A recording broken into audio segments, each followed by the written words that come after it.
Olá, sejam bem-vindos ao podcast O Estado Play. Quando a gente fala em rodeio, muita gente pensa em festa, música, poeira, arquibancada cheia. Mas quem conhece de perto sabe que tem cultura, fé, devoção. E para falar desse contexto, estou com um nome que representa tudo isso e muito mais. Ele é tricampeão mundial, referência internacional e comanda a PBR Brasil, uma marca que levou o rodeio brasileiro para o mundo. Adriano Moraes. Bom dia, querida. Seja bem-vindo a Mato Grosso do Sul, Campo Grande. Adriano, se para mim, que sou de Gastão Vidigal, interior de São Paulo. Com certeza eu estou pensando, Gastão Vidigal, onde é que é estranho? Mas você sabe. Então, assim, vamos tocar no emocional. Se para mim, que sou de Gastão Vidigal, interior de São Paulo, o rodeio é memória afetiva, para você, qual que é o sentido daquele momento? Hino nacional, peões perfilados, chapéu no peito, cabeça baixa, ouvindo a música da nossa padroeira. Isso ainda dispara o coração? Cada momento é uma emoção, né? Quando você é um profissional de montaria em touros, você vive cada momento. Eu, como católico, não é? Para mim, e como patriota, aquele momento é um momento muito importante, no qual nós vamos reverenciar aquela que nos trouxe a salvação através do filho dela, não é? O sim de Nossa Senhora, que nos trouxe o Salvador. Não é? Uma pessoa especial, com certeza Jesus não poderia ter nascido de você, independente de como você é, da tua mãe, da sua avó. Então, com certeza, ela foi criada especialmente para ser a mãe do nosso Senhor Jesus Cristo. E, claro, reverenciamos o Filho através da mãe. Então, momento de oração, momento de fé, depois do hino nacional, depois, sempre assim, na oração, depois do hino nacional, que é a nossa terra, o nosso Brasil, a nossa mãe, né, que nos cria, esse país maravilhoso, que tem um potencial imenso. É uma realidade, um país que alimenta 1/3 da população mundial, né? E que alimenta metade da indústria da montaria no planeta, da montaria em touros, né? Mais da metade, né? Hoje 55% dos competidores da PBR lá nos Estados Unidos são brasileiros, dos times. Então, esse momento é um momento especial. Bate o coração? Não, nessa hora é a hora que ele acalma um pouco. Na hora que você para de pensar na profissão, para de pensar no trabalho, no perigo que pode acontecer, né? E fica aquele momento gostoso ali de oração mesmo. Então, é um momento profundo, né? É muito bem feito. E o interessante, é o único esporte no planeta que todas as vezes, seja no treino, seja no evento oficial, começa com oração. Dependendo se está em qualquer TV do planeta, em qualquer rádio do planeta, é da cultura. E é muito legal você fazer parte de um esporte, que é o único esporte do planeta que não começa sem oração. Que é a proteção, porque é um esporte, uma competição de risco. Claro, é o esporte mais perigoso da Terra. Não é questão, será que você vai se machucar? É questão de como e quando. E por quanto tempo você vai ficar fora? E será que você consegue voltar depois dessa lesão? E como você vai voltar depois dessa lesão? Então, ninguém pode te ajudar, só você e o touro. Então, claro que a gente sabe que tem alguém que cuida da gente, né? E nós, como católicos, né, temos mais ajuda, né? Nós temos os anjos da guarda que nos ajudam, nós temos a intercessão dos nossos santos, nós temos principalmente a intercessão de Nossa Senhora, que é a mãe, que cuidou do filho, né? Então a gente vai direto ao Pai, mas também a gente usa os recursos, né? Então a gente precisa sim dessa ajuda espiritual, para que a gente possa ter um pouco mais de segurança, um pouco mais de esperança, um pouco mais de fé, porque como você falou, é um esporte muito perigoso e você não sabe o que vai acontecer. Pode ser a sua última montaria, ou pode ser até os seus últimos momentos de vida. Graças a Deus, acontece poucos acidentes fatais, mas acontece. Esse ano mesmo, há pouco tempo atrás, um menino treinando na fazenda com capacete e tudo, teve uma colisão cabeça com cabeça, e ele não resistiu. Então, assim, e acontece vários casos que a gente não fica nem sabendo. Não fica nem sabendo. Então, é um esporte muito perigoso, E tudo que a gente vai fazer na vida, eu acho que o certo é começar com oração, né? Pedindo que Deus encaminhe, dê força, dê agilidade, dê sabedoria para fazer. Inclusive, Né? um pouquinho antes da nossa entrevista, você se protegeu, né?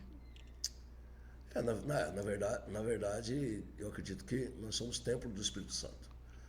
É entrega o tempo todo, né, Adriano? E o Espírito Santo que nos guia em tudo. Então, eu costumo pedir que Deus me dê o dom né, da comunicação, quando eu vou fazer uma entrevista, que eu posso falar as coisas corretas, para que alguém possa tirar alguma coisa de proveito das coisas que eu falo.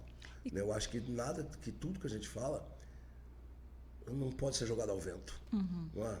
E, claro, numa conversa informal, a gente fala... Pode impactar uma vida, né? Um monte de bobeira. Agora, num momento desse, não. Acho que num momento desse, você quer saber, não quer? Com certeza. Curiosa para saber. Eles também querem. Então, exatamente. Então, a nossa obrigação é falar a verdade de uma maneira correta e, quem sabe, as pessoas consigam tirar alguma coisa de proveito. Adriano, você falou da sua fé, da sua entrega, né, da sua confiança divina. Agora vamos falar da parte prática, da técnica, da paixão à carreira. Como foi para você lá no começo? Você falou que nasceu em Quintana, ali também, no interior de São Paulo, gente. Então, para entender esse universo que seria mais que uma paixão e virou uma carreira, ou seja, da montaria para o mundo todo, CEO. Na verdade, eu não sou o CEO é minha esposa. Você sabe que numa empresa familiar o certo é o presidente ser o marido, né? E o CEO é a esposa, porque é ela que faz mais, que organiza mais e cuida das finanças. Então, na verdade, eu sou o presidente da PBR, a Flávia, minha esposa é a CEO da PBR, mas assim, essa confusão acontece sempre, então você não está errada não é? Primeiro, não foi paixão, ninguém monta por paixão no começo, todo mundo monta por interesse. Monta por querer mudar a vida, ganhar dinheiro mesmo. Só que depois você se apaixona. E só por isso você é um competidor. Então, se você perguntar para qualquer competidor profissional que já tem algum tempo de carreira, ele é simplesmente apaixonado pela montaria em touros. Pela adrenalina de montar, pela disputa entre ele e o touro. Mas no começo não é assim. O começo você sempre faz por interesse. Não é? Todo mundo Como que foi a sua primeira montaria? A minha primeira montaria num rodeio foi uma brincadeira. Um amigo meu me chamou num sábado para ir no evento. Que cidade? Em Domélia, perto de Bauru, ali, estado de São Paulo. Aí ele falou, vamos lá, mas vai de bota que você vai montar. Eu falei, você está ficando doido? Eu tinha 15, 16 anos. Mas você tinha esse contato já? Eu já tinha visto 1 ou 2 rodeios já. Mas morava em fazenda, brincando, montando bezerro, mas montava brincando porque isso é uma coisa corriqueira para a molecada de fazenda no estado de São Paulo, no Brasil inteiro, né? Então, assim, mas eu nem sabia que o rodeio existia. Aí fiquei sabendo que o rodeio existia, sei lá, 6 meses antes disso. Aí eu fui nesse rodeio, montei num touro, montei num cavalo, achei interessante. Depois, acho que uns 6, 7 meses, aí já comecei a montar nos animais da fazenda. E o tempo já era bom? Não, nessa época eu nem sei quanto era o prêmio. Eu não sabia a regra. Eu fui montar porque eu fui montar. Aí montei mais algumas vezes na fazenda, já pensando assim, rapaz, vou montar porque vou dar um treininho aqui, né? Aí apareceu um circuito, um rodeio semi-profissional, 5 ou 6 etapas, e esse amigo meu conseguiu inscrever a gente. Eu nem sabia a regra direito. Aí montei. No terceiro evento, eu entrei na final, ganhei a 2ª colocação e ganhei 9 salários mínimos. Eu ganhava o salário mínimo na fazenda, trabalhando, feito um cavalo velho. Aí fiquei 4 dias sem fazer nada, né? Sem trabalhar o dia inteiro. Curtindo o prêmio? Ganhei 9 salários mínimos. Dei um beijo na princesa do rodeio. Talvez o que me convenceu foi o beijo da princesa. Né? E eu falei assim, rapaz, sabe se essa vida não é ruim? Não, vou fazer isso. Aí ali que eu decidi a ser... se dedicar. Um profissional de montarias em touros. Só que eu estudava na época. E eu sempre fiz tudo muito certo. O que eu tenho na vida? Eu tenho que trabalhar e estudar. Então eu trabalhava e estudava. Então eu não faltava de forma alguma. Eu lembro quando eu faltei a primeira vez na escola, foi na 6ª ou 7ª série. Eu nunca tinha faltado um dia. Disciplinado. Eu era disciplinado no que eu tinha que fazer, certo? Então, o que eu tinha? Qual era a minha opção de vida? Estudo. Então, eu fui estudar. Aí depois eu fiquei naquele jogo, né? E agora? Eu entrava na sala de aula, mas ficava pensando na montaria. Aí eu comecei a faltar. Ficava no colégio, mas não entrava na sala de aula. E aquilo me fez um mal danado. Falei assim, peraí, eu tenho que tomar uma decisão na minha vida, eu não posso ficar. Isso foi um mês e pouco. Aí eu falei, não, Esse conflito, né? eu falei, larga a mão desse trem e vou montar em touro mesmo. Meu pai e minha mãe ficaram bravos pra caramba, né? Mas eu já tinha decidido e foi assim que eu comecei a montar em touros. E aí foi o primeiro campeão mundial da PBR. Em 94, é isso? Conta pra gente essa trajetória, 94, essa história. Eu comecei a montar profissionalmente em 88. 89 eu comecei a melhorar bastante o meu desempenho. Em 90 eu comecei a montar bem de verdade. Aí eu falo que quando eu comecei a montar bem de verdade. 91 fui campeão brasileiro, 92 fui campeão brasileiro. 93 eu não lembro o que aconteceu. Eu sei que eu fui bem também. Aí em 94 já fui para os Estados Unidos e já fui logo no primeiro ano campeão mundial pela PBR. Então foi uma ascensão até bem rápida. E como que foi qual que é a sensação de representar o Brasil lá fora? Na verdade, foi apresentar o Brasil, né, para eles, porque a população americana, generalizando, principalmente a população do rodeio, agora não, está mais modernizado, mas naquela época... Mudou muito? Mudou bastante. Eles nem sabiam que o Brasil era país. Tinha gente que achava que o Brasil era o estado do México. Achava que eu falava espanhol, que eu morava... Ou senão quem... Latino, né? Quem falava que eu era do Brasil, sabia que existia um tal de Brasil, achava que eu morava em palafitas. Casa com palafita, que não tinha água encanada, que não existia. Aí, de vez em quando, eu ficava meio bravo e falava, rapaz, nós temos a cidade de São Paulo, a terceira maior cidade do planeta. Um país que é do tamanho do país de vocês, com metade da população, mas que produz demais, que já era, o agro já era muito forte.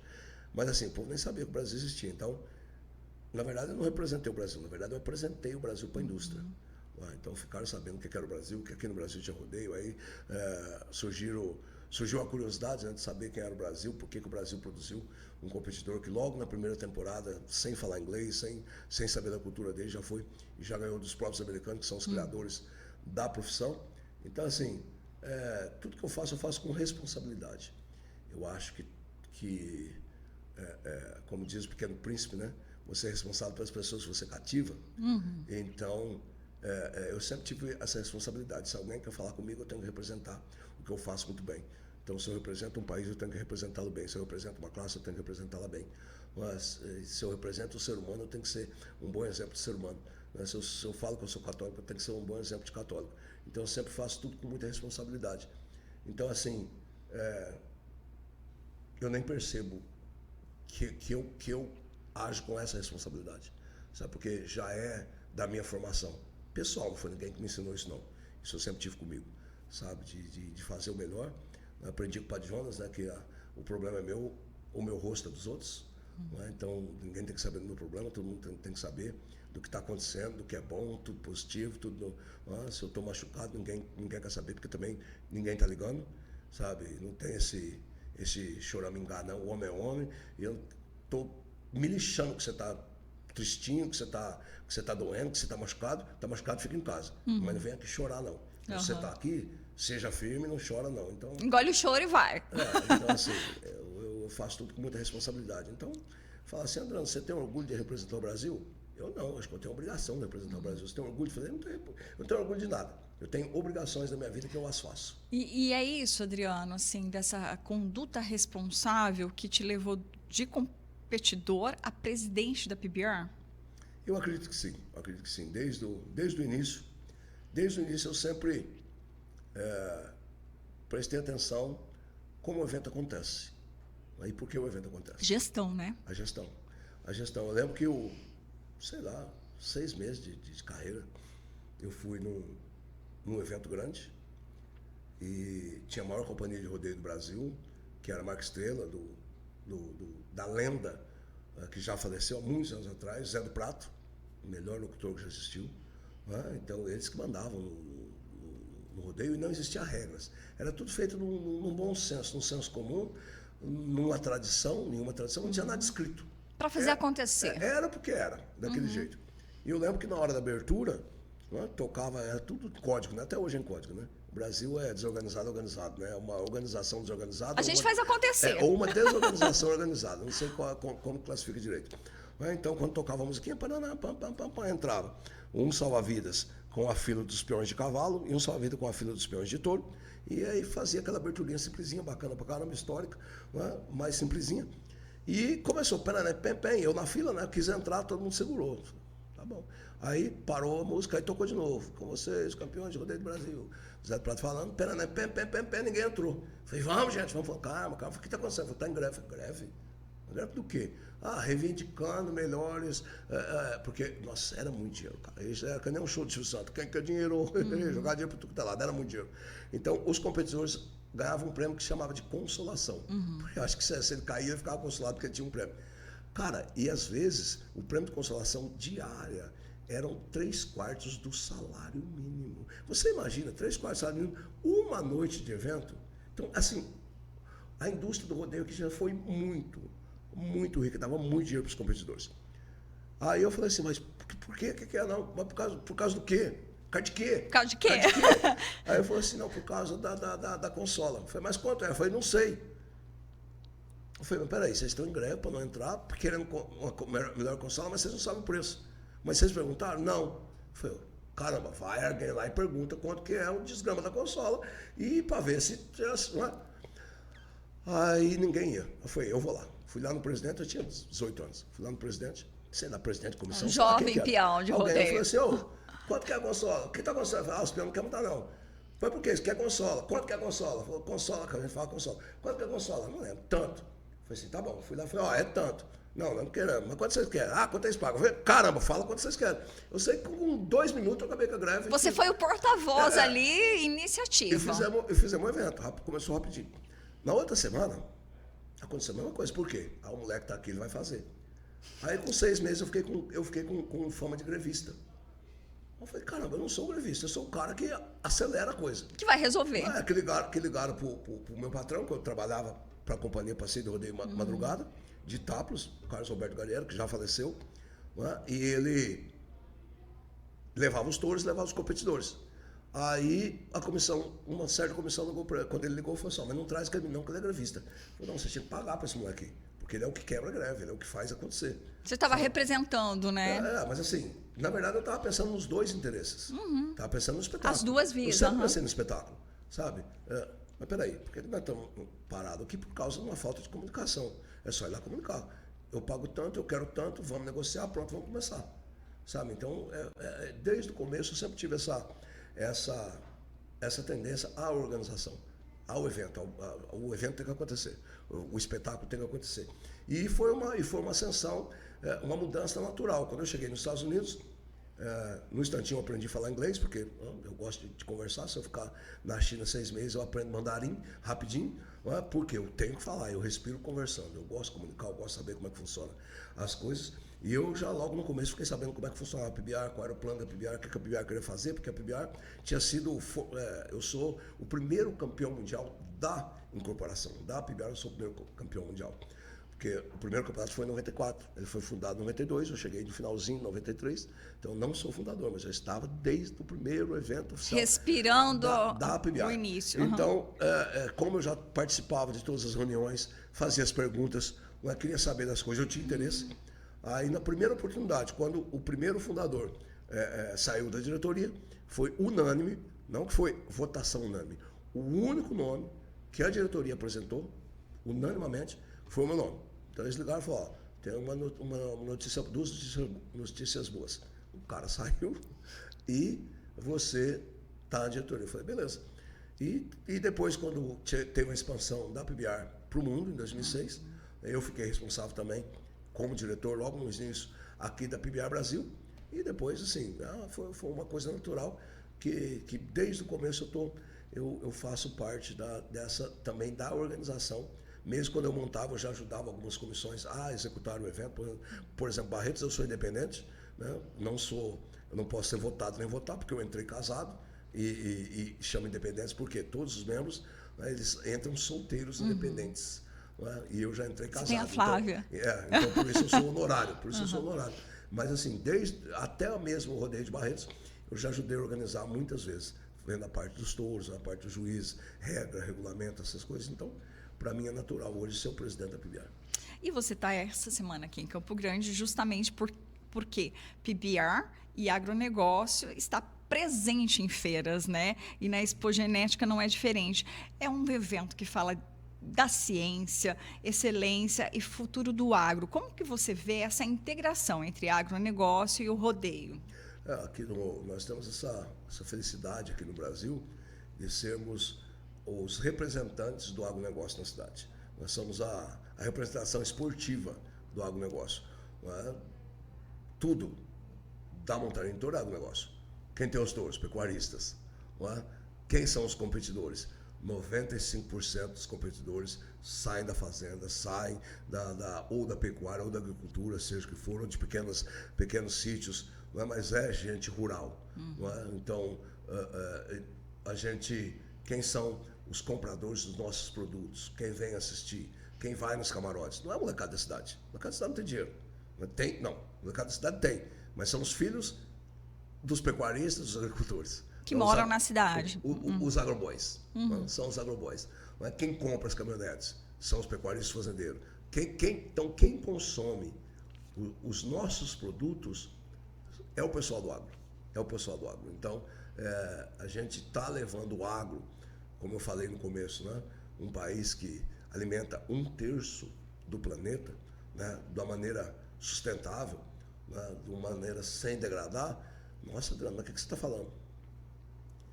Para todos esses ativistas ignorantes e burros, não vou nem falar ignorantes, não, vou falar a verdade, povo retardado, vai ver números, pelo amor de Deus. Nós somos o país que mais preserva a natureza.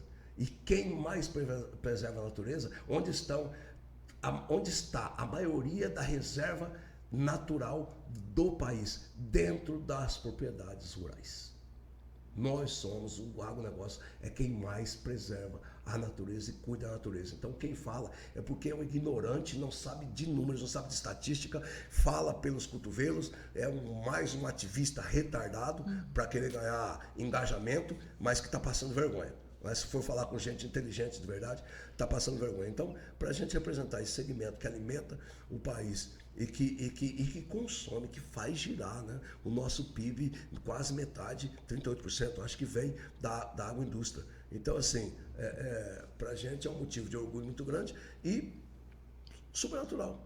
Somos do agro, somos a representação esportiva do agro. E está nesse cenário de Mato Grosso do Sul, que é agro também, tem muita cultura, é a música, é um cenário perfeito que descreve exatamente isso que você falou. Eu acredito que, não, tenho certeza absoluta. Qual é o estado que mais cresce em todos os segmentos da agroindústria? Mato Grosso do Sul.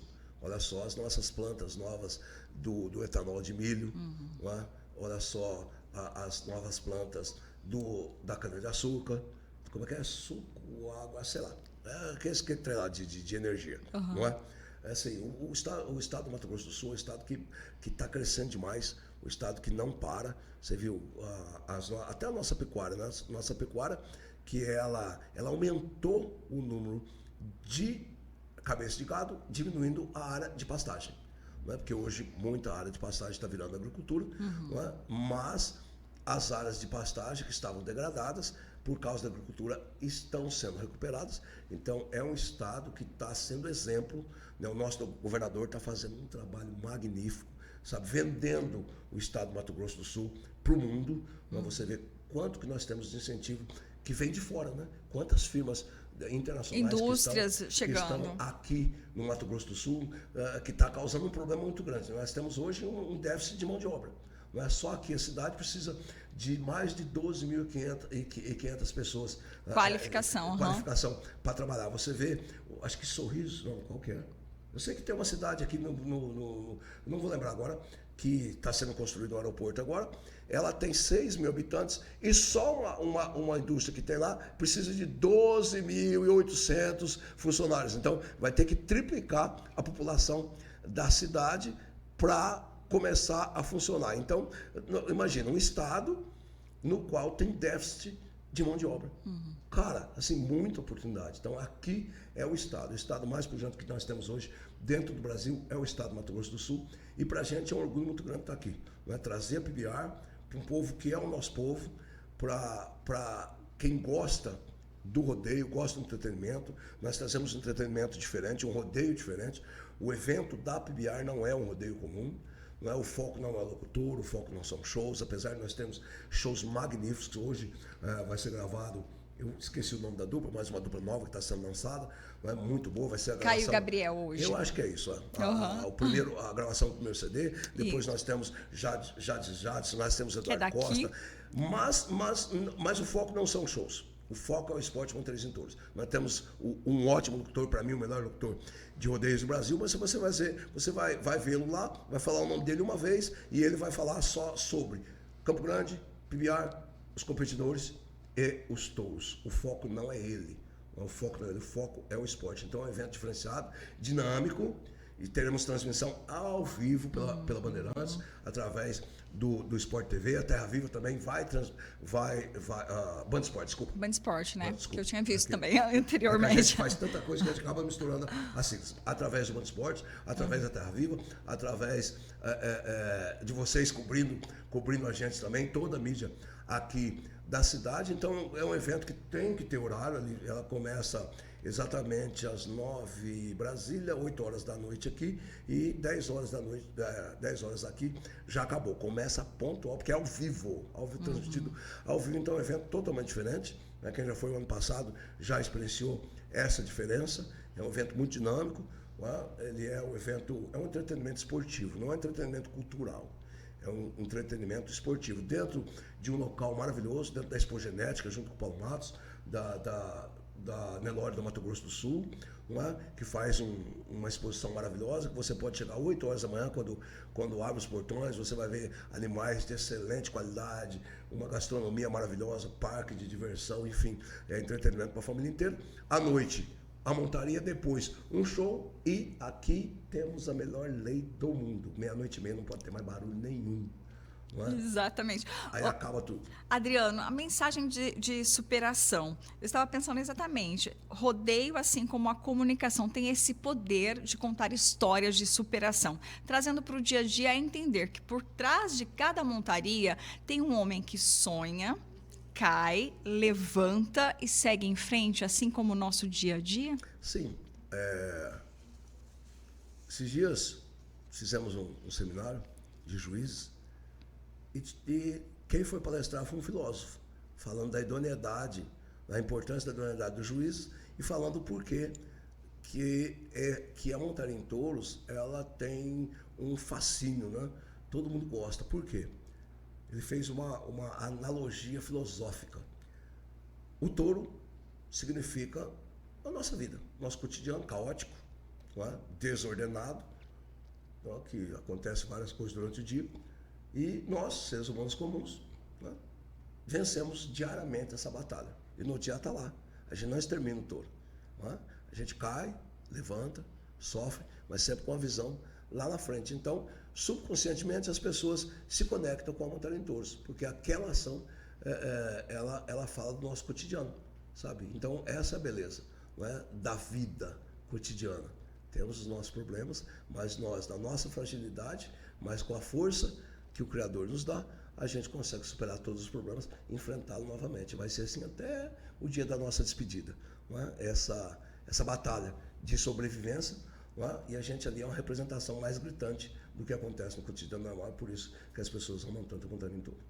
Obrigada pela participação. Reforço o convite para Mato Grosso do Sul. Eu queria convidar todos, né, que estão nos ouvindo a participar hoje, amanhã e depois desse maior campeonato montarismo em touros do planeta. Você vai ver não só o touro mais caro do Brasil, mas também o touro que foi vice-campeão brasileiro, pulando aqui nesse evento, as melhores companhias do Brasil, Chiquinho Núcio, junto com a CIA Califórnia, Tércio Miranda, com a Tércio Miranda, companhia de rodeio, e também 3 aqui do Mato Grosso do Sul, porque o Mato Grosso do Sul não é só um celeiro dos grandes competidores, mas também dos grandes tropeiros, então serão grandes touros, grandes competidores, um espetáculo maravilhoso, e você não pode perder essa festa. Chega lá às 8 da manhã e sai de lá 00:30. Você é bem-vindo a participar com a gente desse mundo PBR.